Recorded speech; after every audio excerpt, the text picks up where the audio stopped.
Hola, soy Julián. El día que cumplí 82 años, mi propio hijo y mi nuera me echaron de la casa que yo mismo les ayudé a comprar, diciéndome que ya era un estorbo, un viejo inútil. El silencio de tu propio hijo duele mucho más que cualquier insulto que te puedan lanzar a la cara. Es un vacío que te carcome por dentro y te hace dudar de cada sacrificio que hiciste en tu vida. ¿Alguna vez has sentido que la sangre, al final, no significa absolutamente nada? Antes de contarte el momento exacto en que vi la codicia pura en sus ojos, el día que descubrieron que este viejo inútil tenía un as bajo la manga. Comenta aquí desde qué parte del mundo me estás viendo y suscríbete al canal. Créeme, no vas a querer perderte lo que sucede cuando la dignidad de un padre vale más que la hipocresía de una familia entera. La conversación fue breve, casi quirúrgica en su crueldad. Sucedió en la cocina, el corazón de la casa que yo mismo había visto levantar ladrillo a ladrillo. Silvia, mi nuera, evitaba mi mirada mientras servía el café, pero sus palabras eran afiladas como cuchillos. Dijo que necesitaban espacio, que los niños estaban creciendo y que mi presencia generaba un estrés innecesario. Mi hijo, Marcos, permanecía de pie junto a la ventana dándome la espalda, estudiando el jardín como si fuera la cosa más interesante del mundo. No dijo ni una palabra para defenderme, ni una. Su silencio fue su firma en mi sentencia de destierro. Me dieron una semana para encontrar otro lugar, como si estuvieran deshaciéndose de un mueble viejo que ya no combinaba con la decoración moderna y minimalista de sus vidas perfectas. En menos de 3 días, estaba instalado en un cuartucho alquilado en las afueras, un lugar que olía a humedad y a soledad. La única ventana daba a una pared de ladrillos grises que parecía absorber la poca luz que llegaba. Dormía en un catre que se quejaba con cada movimiento y cocinaba sopas de sobre en una pequeña hornilla eléctrica que tardaba una eternidad en calentar. Cada rincón de ese lugar era un recordatorio constante de lo que había perdido. No extrañaba el lujo de la casa de mi hijo, extrañaba la sensación de pertenecer a un lugar, de tener un sitio en el mundo. Allí, entre esas 4 paredes frías, yo no era Julián, el padre, el abuelo, el carpintero. Era solo un anciano anónimo esperando que las horas pasaran lo más rápido posible. Los primeros días fueron los peores. El silencio era un enemigo ruidoso que no me dejaba en paz. En mi cabeza, las palabras de Silvia, viejo inútil, se repetían como un eco infernal. Me sentaba en el borde de la cama, con las manos sobre las rodillas, esas mismas manos que habían trabajado la madera durante más de 60 años para darles a ellos una vida sin carencias. Recordaba haber vendido una parte de mi taller, mi orgullo, para darles el dinero que necesitaban para la entrada de esa casa. Recordaba las noches en vela, cuidando a mis nietos cuando eran pequeños, para que ellos pudieran salir a cenar. Cada sacrificio se sentía ahora como una estupidez, como una inversión en un negocio que había quebrado de la forma más dolorosa y humillante posible. Una tarde, la soledad se hizo tan insoportable que decidí llamar. Quería escuchar la voz de mis nietos, aunque fuera por un instante. Contestó Silvia. Su voz, al reconocerme, se tornó fría y distante. Le pregunté si podía hablar con los niños y tras una pausa incómoda, me dijo que estaban muy ocupados con sus tareas y una fiesta de Miseritzi, cumpleaños. Ya te llamarán ellos, papá, dijo usando una palabra que sonó falsa y vacía en sus labios. Colgué el teléfono y me quedé mirando el aparato, sintiendo una punzada de dolor tan física que me costó respirar. Más tarde, por una de esas crueldades del destino, vi en una red social una foto que había subido una de sus amigas. Mis nietos sonriendo en el jardín, en una barbacoa. No había tareas, no había fiesta de cumpleaños. Simplemente no había lugar para mí. Esa noche algo cambió. Dentro de mí, la tristeza profunda que me había paralizado empezó a mezclarse con una especie de rabia fría y tranquila. Me levanté del catre y caminé hacia la vieja maleta de cartón que guardaba en un rincón. Dentro, debajo de un par de camisas viejas, había una carpeta de cuero desgastada por el tiempo. La abrí sobre la pequeña mesa y miré los documentos que contenía. Los títulos de propiedad de unos terrenos que había comprado hacía más de 50 años, cuando nadie daba un céntimo por ellos. Eran mi gran secreto, la herencia que siempre había planeado dejarles como sorpresa final, pero al mirar esos papeles, bajo la luz amarillenta de la bombilla, ya no veía un regalo para mi familia. Veía mi dignidad, veía mi boleto de salida de ese infierno de humillación, y por primera vez en semanas, una idea clara comenzó a formarse en mi mente. Con aquella carpeta de cuero sobre la mesa, sentí que algo dentro de mí se reacomodaba. La tristeza no desapareció, pero ahora tenía una compañera, una determinación fría y sólida como el roble que tanto había trabajado. Decidí que no iba a malgastar más mis días esperando una llamada que nunca llegaría, ni una disculpa que no sería sincera. Mi nueva rutina consistiría en sobrevivir, pero no como una víctima, sino como un soldado en su trinchera. Ese cuartucho húmedo y oscuro ya no era mi prisión. Se había convertido en mi cuartel general. Cada mañana, al despertar, miraba la carpeta antes de poner los pies en el suelo. Era mi recordatorio silencioso de que, aunque ellos me hubieran despojado de mi hogar y mi familia, no me habían quitado mi historia ni mi valor. Los días se volvieron una lucha contra las pequeñas cosas que antes daba por sentadas. La hornilla eléctrica era mi enemiga personal. Tardaba una eternidad en calentar una simple lata de sopa, y más de una vez me quedé dormido esperando, solo para despertar con el olor a quemado y el estómago vacío. Recordaba los domingos en la casa de Marcos cuando yo preparaba el asado para todos. Me encantaba ver las caras de mis nietos devorando la carne que yo mismo había sazonado. Ahora, mientras luchaba por abrir una lata con mis manos temblorosas y artríticas, la ironía me golpeaba con una fuerza brutal. El hombre que había alimentado a toda su familia ahora apenas podía alimentarse a sí mismo. La palabra inútil resonaba en el silencio de la cocina improvisada, pero en lugar de hundirme, alimentaba mi rabia. Para no volverme loco entre esas cuatro paredes, me obligaba a salir a caminar cada tarde, aunque mi pierna mala protestara a cada paso. Iba a un pequeño parque cercano, me sentaba en un banco y observaba. Veía a otros abuelos jugando con sus nietos, empujándolos en los columpios, comprándoles un helado. Cada risa infantil era como una pequeña daga en mi corazón. No podía evitar recordar cuando vendí mi juego de gubias de nogal, mis herramientas favoritas, las que heredé de mi padre, para poder pagar el primer año de universidad de Marcos. En ese momento, sentí que era el sacrificio más noble que un padre podía hacer. Ahora, viendo a esos extraños, comprendía que mi sacrificio no había comprado amor, solo había financiado la vida de quien, al final, me consideraría un estorbo. Hubo una noche especialmente dura. La lluvia golpeaba contra la única ventana y el frío parecía colarse por las grietas de las paredes y de mi alma. La soledad era tan densa que podía tocarla. Tomé el viejo teléfono, con el cable enredado, y marqué los primeros números de la casa de mi hijo. Mi dedo temblaba sobre el disco.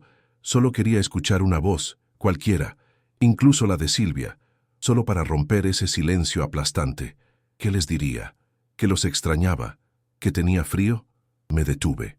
Imaginé su voz condescendiente, la prisa por colgar.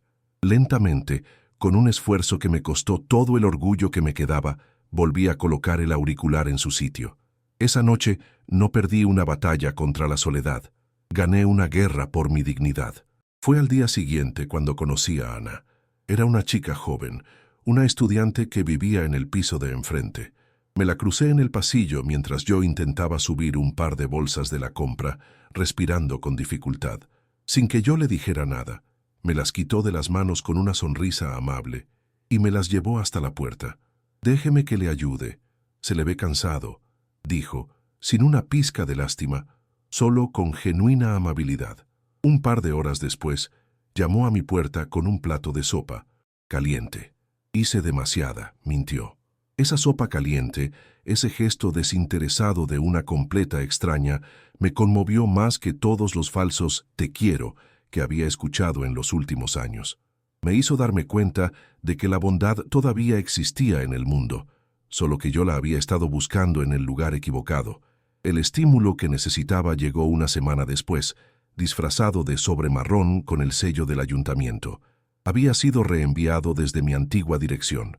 Dentro no había una multa ni una notificación terrible, sino el recibo anual del impuesto sobre bienes inmuebles. Eran los impuestos de mis terrenos. Al ver las cifras, los nombres de las parcelas que conocía de memoria, algo hizo clic en mi cabeza. Esos papeles en mi carpeta no eran solo un recuerdo del pasado o una herencia para un futuro incierto. Eran un activo presente, una responsabilidad, algo que requería mi atención ahora. Eran reales. Y si eran reales, tenían un valor. No un valor sentimental, sino un valor tangible, contante y sonante. Un valor que podía cambiarlo todo. Esa misma tarde, con el recibo del impuesto en la mano, me senté en la mesa y abrí la guía telefónica que venía con el teléfono alquilado. Mis dedos, antes torpes y temblorosos, se movieron con una nueva seguridad. Busqué en las páginas amarillas, en la sección de abogados y asesorías inmobiliarias. No buscaba al más caro ni al más famoso. Buscaba un nombre que me inspirara confianza. Apunté un número en un trozo de papel. Al levantar la vista, mi reflejo en el cristal oscuro de la ventana me devolvió la mirada. Ya no veía a un anciano frágil y derrotado. Veía a Julián, el ebanista, el hombre que construía cosas. Y ahora, me di cuenta, era el momento de empezar a construir mi futuro, tabla por tabla, decisión por decisión. El juego estaba a punto de cambiar, y por primera vez en mucho tiempo, yo tenía las mejores cartas. La mañana siguiente a mi decisión de buscar un abogado, el aire en mi cuartucho se sentía diferente. Había una quietud, pero ya no era la quietud de la derrota, sino la calma que precede a una tormenta que uno mismo ha decidido desatar. Tenía el número del asesor inmobiliario apuntado en un trozo de papel arrugado junto al teléfono. Aún no había llamado. Quería saborear ese momento, esa pequeña chispa de poder que había recuperado. Era la primera vez en meses que no me despertaba sintiéndome como un desecho, sino como un hombre con un plan. Estaba a punto de levantar el auricular, cuando unos golpes firmes en mi puerta me sobresaltaron. No esperaba a nadie. Mi corazón, por un instante, se aceleró con una mezcla de miedo y curiosidad. ¿Quién podría ser a estas horas de la mañana? Al abrir la puerta, el shock casi me hizo dar un paso atrás. Eran ellos, Marcos y Silvia, parados en el umbral de mi humilde morada. Silvia sostenía una enorme cesta de mimbre llena de frutas exóticas, quesos caros y una botella de vino. Marcos, a su lado, cargaba una bolsa de una tienda de ropa de lujo. Sus caras estaban compuestas en una máscara de preocupación y arrepentimiento que resultaba tan falsa como un billete de 3 euros. «Papá, por favor, perdónanos», dijo Silvia, su voz temblando con una emoción perfectamente ensayada. «Hemos sido unos tontos, unos egoístas. No podemos vivir sabiendo que estás aquí. Tienes que volver a casa, a tu casa». Mi hijo no decía nada. Solo asentía con la cabeza sin atreverse a mirarme a los ojos. Su cobardía era casi más insultante que la actuación de su mujer. Me quedé en silencio, observándolos. Mi mente, que había estado tan nublada por la tristeza, ahora funcionaba con una claridad helada. Esto no era un milagro, no era un arrepentimiento genuino. Algo había pasado. La cesta de comida, la ropa cara, la visita sorpresa a este barrio que ellos considerarían de mala muerte. Todo era una obra de teatro, y una bastante mala. Sentí una punzada de dolor al confirmar lo que ya sospechaba. Su amor, si es que alguna vez existió, tenía un precio, y al parecer yo de repente podía pagarlo. Con una calma que no sabía que poseía, di un paso a un lado y les hice un gesto para que pasaran. «Entren», dije, mi voz sonando extrañamente firme. Quería ver hasta dónde eran capaces de llevar su farsa. Entraron en mi habitación y la incomodidad se apoderó de ellos. Silvia dejó la cesta sobre mi pequeña mesa, apartando con disimulo mi plato de sopa de la noche anterior. Sus ojos recorrían con desprecio cada rincón del cuarto. El catre, la pared húmeda, la bombilla desnuda. «Dios mío, Julián, ¿cómo has podido vivir aquí?», susurró, como si estuviera en un museo de los horrores. «Mañana mismo vendremos a buscarte. Hemos preparado tu antigua habitación, la hemos pintado y hemos comprado un colchón nuevo, ortopédico». Marcos seguía en silencio, como una sombra de su esposa, mirando al suelo. Yo me senté en el borde de mi cama y simplemente los observé, dejando que el silencio se estirara, obligándolos a llenar el vacío con más y más. Mentiras. Fue Silvia quien cometió el error. En su afán por parecer preocupada y eficiente, soltó la pieza que me faltaba en el rompecabezas. Además, papá, nos preocupamos mucho porque llegó una carta certificada para ti a casa. Parecía algo importante, del ayuntamiento o de unos abogados, no sé. No la abrimos, por supuesto, pero pensamos que podrías necesitar ayuda con esos trámites. La mentira era tan obvia que casi me eché a reír. Una carta del ayuntamiento por un impuesto no habría provocado esta peregrinación. En ese instante lo supe. La carta de la promotora inmobiliaria, la oferta millonaria, había llegado a su puerta. Habían descubierto mi secreto. No habían venido a rescatar a su padre, habían venido a reclamar su billete de lotería. Una sensación extraña me recorrió. No era rabia, no era tristeza, era una especie de satisfacción fría, el tipo de certeza que te da tener la sartén por el mango. Ellos creían que yo no sabía nada, creían que su teatro me había conmovido. Decidí jugar mi papel. Dejé caer los hombros, adopté una expresión de anciano confundido y agradecido. No sé qué decir, balbuceé, frotándome los ojos. Creí que ya no me querían. Silvia se acercó y me puso una mano en el hombro, una mano que se sentía fría y calculadora. Nunca digas eso, papá. Somos familia, y la familia se cuida. La hipocresía era tan densa que se podía cortar con un cuchillo. Pero yo iba a usar ese cuchillo a mi favor. Asentí lentamente, como si estuviera procesando su repentina bondad. Está bien, dije con voz débil. Volveré a casa. Tienen razón. Un hombre de mi edad no debería estar solo. Vi un destello de triunfo en los ojos de Silvia, una mirada rápida que intercambió con Marcos. Pensaban que habían ganado. Pensaban que el viejo inútil era también un viejo tonto. Dejaron la cesta, la bolsa de ropa, y se marcharon prometiendo volver al día siguiente con un coche para la mudanza. En cuanto la puerta se cerró, me levanté. Mi fragilidad se desapareció. Caminé hacia el teléfono, tomé el papel con el número del abogado y marqué. «Buenos días», dije cuando contestaron. «Mi nombre es Julián. Tengo unos terrenos y una familia muy interesada en ellos. Creo que necesito su consejo». El juego, por fin, había comenzado. La reunión con el abogado, un hombre de gafas gruesas y voz pausada llamado Ramírez, fue en una oficina que olía a papel viejo y a confianza. Le conté toda la historia, sin omitir la humillación, el cuarto húmedo, la sopa, fría ni la visita repentina de mi hijo y mi nuera. Él escuchaba, asintiendo de vez en cuando sin interrumpir. No me miró con lástima, sino con un respeto profesional que me hizo sentirme visto por primera vez en mucho tiempo. Cuando terminé, me preguntó qué quería hacer. «No quiero venganza, señor Ramírez», le dije, mi voz sonando más firme de lo que me sentía. «Quiero justicia, y quiero darles una lección que no puedan olvidar, una que el dinero no pueda comprar ni borrar». El abogado sonrió, levemente. «Creo que tengo el plan perfecto para eso, Julián». Al día siguiente, tal como prometieron, Marcos y Silvia vinieron a buscarme. Su coche, un modelo alemán caro y reluciente, parecía fuera de lugar en la calle estrecha y llena de baches. Silvia insistió en llevar mi pequeña maleta de cartón, manejándola con la punta de los dedos como si contuviera algo contagioso. Durante el trayecto, no paró de hablar sobre nuestro futuro, sobre lo importante que era asegurar el patrimonio familiar y cómo ahora todos juntos podríamos tomar las mejores decisiones. Marcos conducía en silencio, con la mandíbula apretada, su culpabilidad palpable en el aire.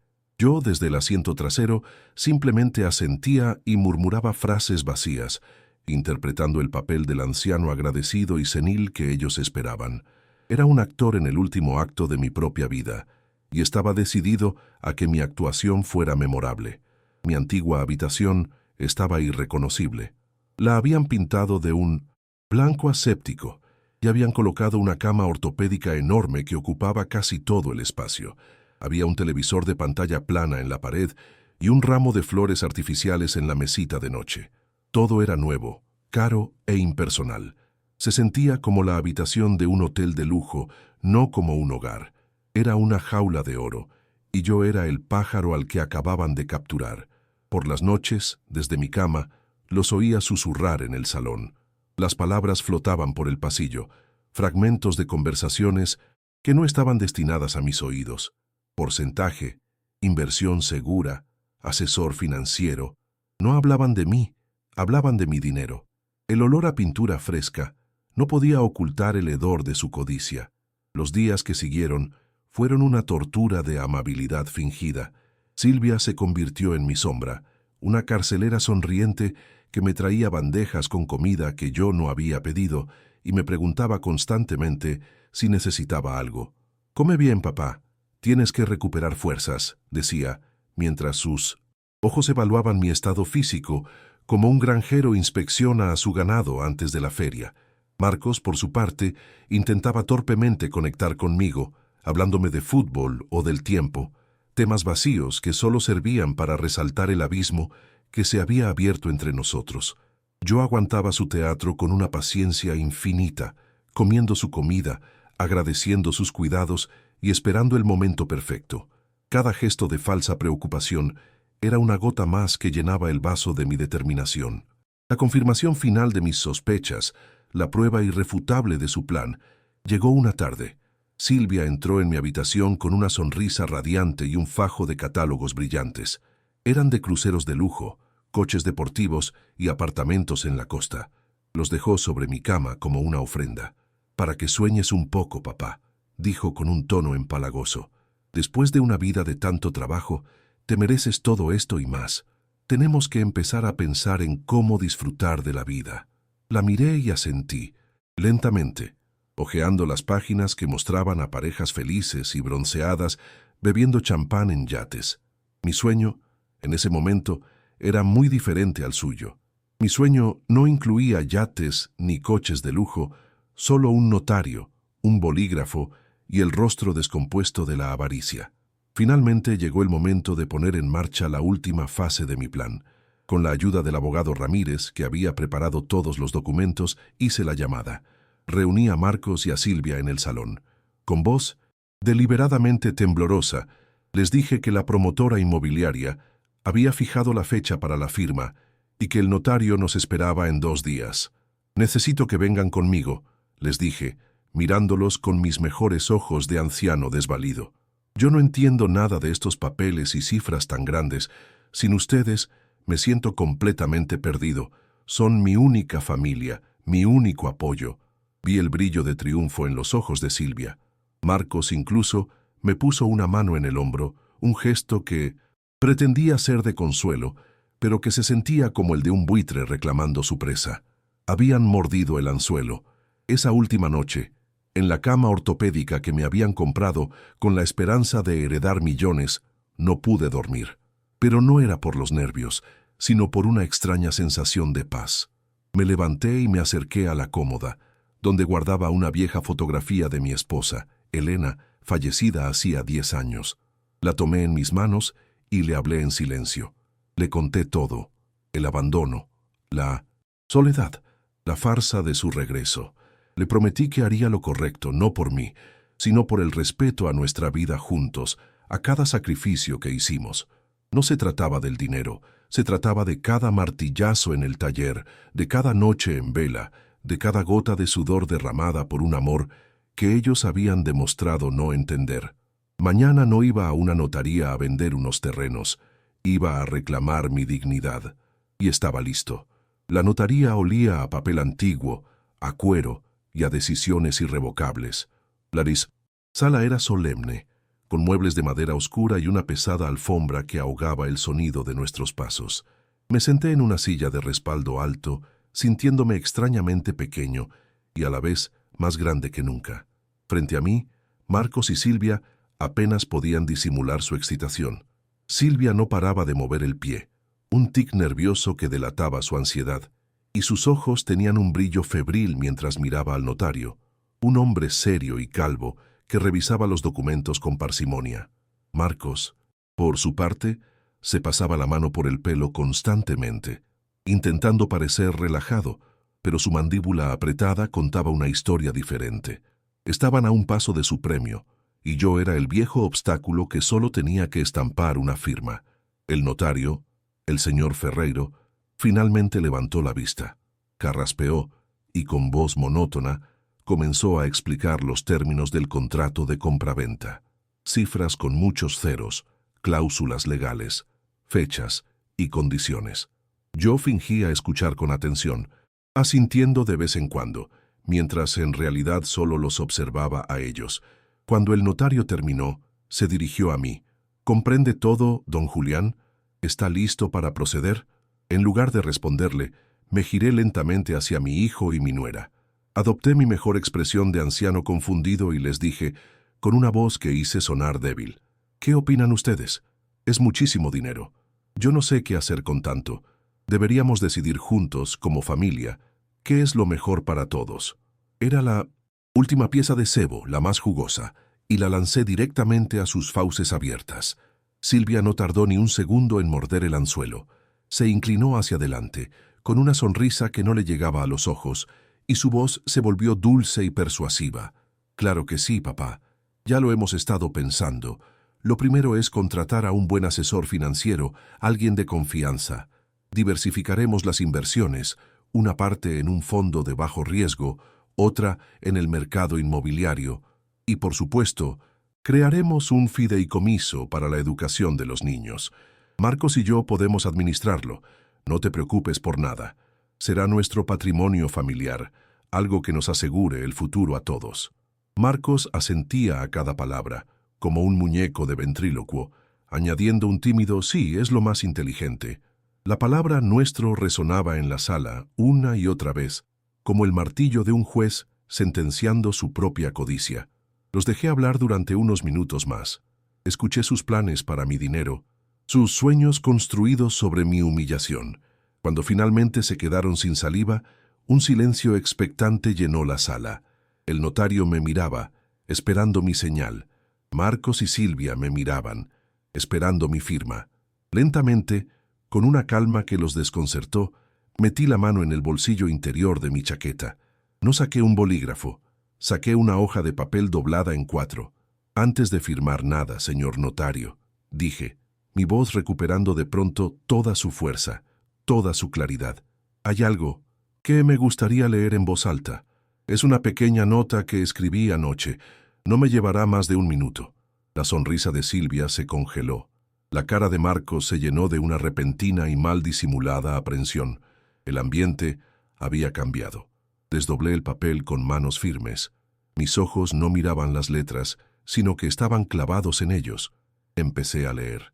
A mi querida nuera, que con tanto acierto me diagnosticó como un viejo inútil, y a mi querido hijo, que con su silencio firmó la sentencia. Quiero darles las gracias. Gracias por enseñarme que la sangre puede ser más fina que el agua, pero que la dignidad es más espesa que ambas. Hice una pausa, dejando que cada palabra aterrizara con el peso de una piedra. Es curioso cómo este viejo inútil de repente se ha vuelto tan imprescindible. Es curioso cómo mi presencia, que antes generaba estrés innecesario, ahora es el centro de todas sus atenciones. Levanté la vista del papel y los miré directamente. La carta de la promotora, la oferta real, no llegó a su casa. Llegó a mi cuartucho alquilado hace más de una semana. Supe que vendrían, y supe exactamente por qué. El efecto fue instantáneo y devastador. La máscara de Silvia se hizo añicos, revelando un rostro descompuesto por la furia, la incredulidad y una humillación tan profunda que le retorcía las facciones. Su boca se abrió y se cerró varias veces, como un pez fuera del agua, pero ningún sonido coherente logró salir. Marcos, a su lado, se encogió en su silla como si le hubieran dado un puñetazo en el estómago. Su rostro pasó del pánico a un rojo vergonzoso y comenzó a balbucear, con la voz rota. «Papá, nosotros no queríamos». No pudo terminar. Las lágrimas de un cobarde corrían por sus mejillas. Lágrimas no de arrepentimiento, sino de derrota. El silencio en la sala era ahora un grito ensordecedor de su propia miseria. Ignorando por completo su derrumbe, me volví hacia el notario, que había permanecido impasible, como un espectador profesional de dramas humanos. «Señor Ferreiro», dije, mi voz ahora nítida, la de un hombre que toma las riendas de su vida. Por favor, procedamos con los documentos correctos. El notario asintió, y con un movimiento ensayado, apartó el contrato de compraventa y sacó una carpeta diferente de color azul. La abrió y anunció con una formalidad que era como sal en sus heridas. Según las instrucciones finales y legalmente vinculantes de mi cliente, don Julián García, la totalidad de los fondos resultantes de esta transacción serán transferidos a una cuenta de nueva creación para la Fundación Julián y Elena, dedicada a becar a jóvenes aprendices de oficios artesanales. Se ajustó las gafas y, sin mirarlos, sentenció. Ustedes no figuran en ninguno de estos documentos. Su presencia aquí ya no es requerida. Silvia fue la primera en moverse. Se levantó de la silla con una rigidez que delataba la furia contenida en cada uno de sus músculos. Su rostro, antes maquillado para la victoria, era ahora una máscara pálida de humillación. No me miró. Pasó por mi lado sin decir una palabra, pero el odio en su mirada fugaz fue más elocuente que cualquier insulto. Marcos la siguió como una marioneta a la que le hubieran cortado los hilos, con los hombros hundidos y la cabeza gacha, arrastrando los pies sobre la lujosa alfombra. Mientras los veía salir por la pesada puerta de madera de la notaría, no sentí triunfo, ni siquiera satisfacción. Solo sentí un vasto y tranquilo silencio. El tipo de silencio que llega cuando una larga y dolorosa tormenta por fin ha terminado. La puerta se cerró con un clic suave, y con él se cerró el capítulo más amargo de mi vida. Cuando la puerta se cerró, el aire en la sala pareció purificarse. El señor Ferreiro, el notario, me miró por encima de sus gafas con una expresión neutra, pero pude percibir un atisbo de respeto en sus ojos. «Procedamos entonces, don Julián», dijo, deslizando la carpeta azul hacia mí. Tomé el bolígrafo que me ofrecía. Mis manos, que habían temblado de frío y soledad en aquel cuartucho, ahora estaban firmes. Cada trazo de mi nombre sobre el papel no era una firma, era una declaración. Era el nombre de Elena, mi esposa, honrado. Era el sudor de mi taller, justificado. Era cada sacrificio, cada desprecio, cada lágrima silenciosa transformada en algo útil, en algo bueno. Al terminar, dejé el bolígrafo sobre la mesa y respiré hondo. Por primera vez en años, sentí que era dueño de mi propio nombre, de mi propia historia.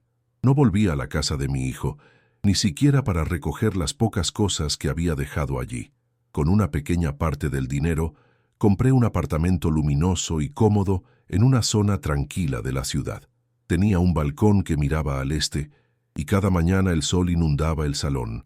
Lo amueblé a mi gusto, con muebles sólidos de buena madera, no con las cosas modernas e impersonales que le gustaban a Silvia. En un rincón instalé un pequeño banco de trabajo con algunas herramientas nuevas y volví a tallar pequeñas figuras de animales, solo por el placer de sentir la madera en mis manos. Coloqué la fotografía de Elena en la mesita de noche, junto a mi cama. Era un hogar, mi hogar, un lugar construido no sobre cimientos de dinero, sino sobre cimientos de paz y dignidad recuperada. La Fundación Julián y Elena se convirtió en mi verdadera obra maestra, el proyecto que dio sentido a mis últimos años. No me limité a firmar un cheque, me involucré personalmente, visitando las escuelas de oficios, hablando con los jóvenes que recibían las becas.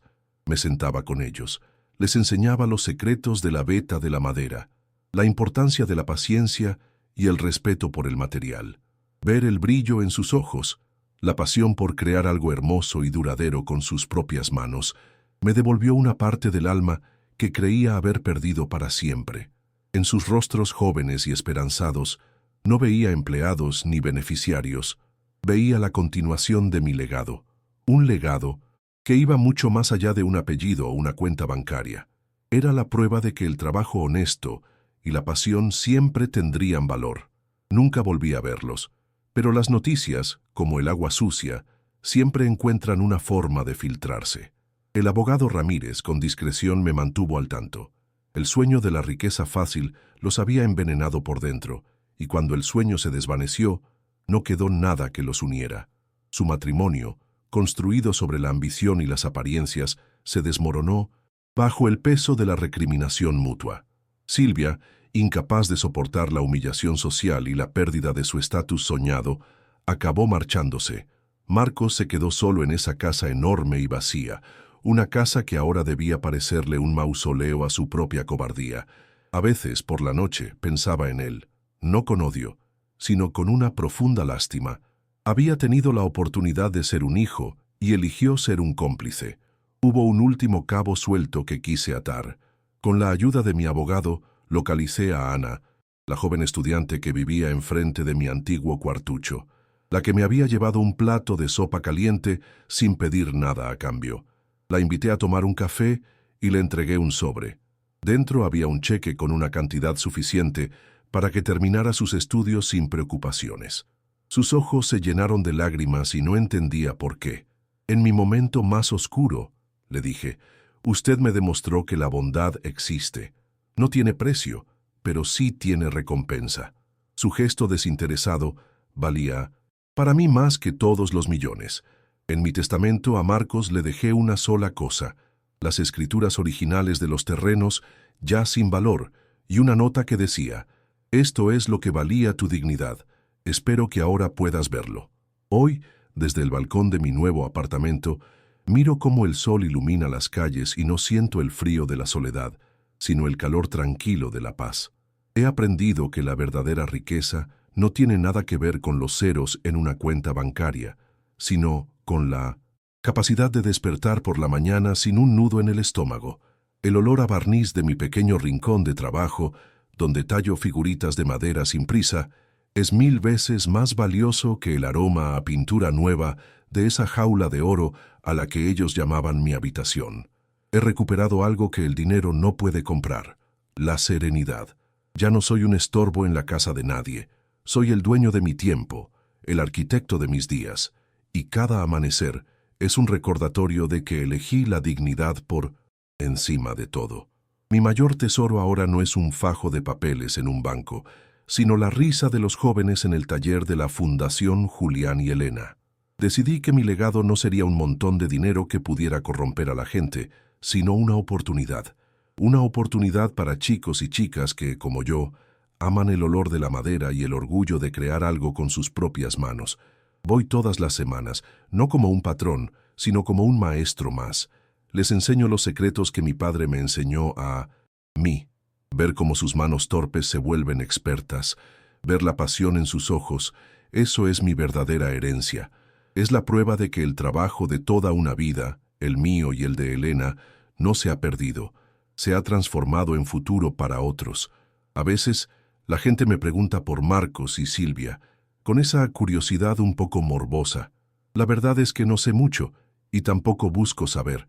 Mi abogado me comentó que su matrimonio, construido sobre la ambición y las apariencias, no sobrevivió al fracaso. Al parecer sin el pegamento de un futuro millonario, las grietas de su relación se hicieron insostenibles. Silvia se fue, buscando, supongo, otro sueño de grandeza en otro lugar. Y Marcos se quedó solo en esa casa inmensa, un rey en un castillo vacío, rodeado de los muebles caros que compraron para celebrar una victoria que nunca llegó. No siento alegría por su desgracia, solo una profunda y amarga lástima. Perdió un padre no cuando me echó, sino cuando intentó comprarme para volver a tenerme. Esta dura lección me enseñó que la palabra familia es mucho más que un lazo de sangre. La familia es quien te trae un plato de sopa caliente cuando estás en tu punto más bajo, sin saber si tienes algo que ofrecer a cambio. Es quien te mira a los ojos y ve a una persona, no una oportunidad o una carga. Es el respeto mutuo, el cariño sincero, el apoyo incondicional. Por eso, a mi hijo, en mi testamento, le he dejado una única cosa: los títulos de propiedad originales de aquellos terrenos, ahora sin ningún valor legal, un pedazo de papel viejo para que cada vez que lo vea, recuerde que el verdadero valor de lo que tiró a la basura no se podía medir en euros, sino en dignidad, la suya y la mía. Mi historia, al final, no es un relato de venganza, sino de autorrespeto. Es un recordatorio de que nunca es demasiado tarde para ponerse en pie y reclamar el valor que uno tiene. sin importar lo que otros digan o piensen. Si conoces a alguien que se siente invisible, que ha sido menospreciado y necesita recordar su propia fuerza, por favor comparte este video con esa persona. A veces, escuchar la historia de otro nos da el coraje para empezar a escribir la nuestra. No te olvides de suscribirte para más relatos sobre cómo encontrar nuestro propio camino, incluso cuando no es el que los demás esperan. Gracias por haber escuchado mi verdad.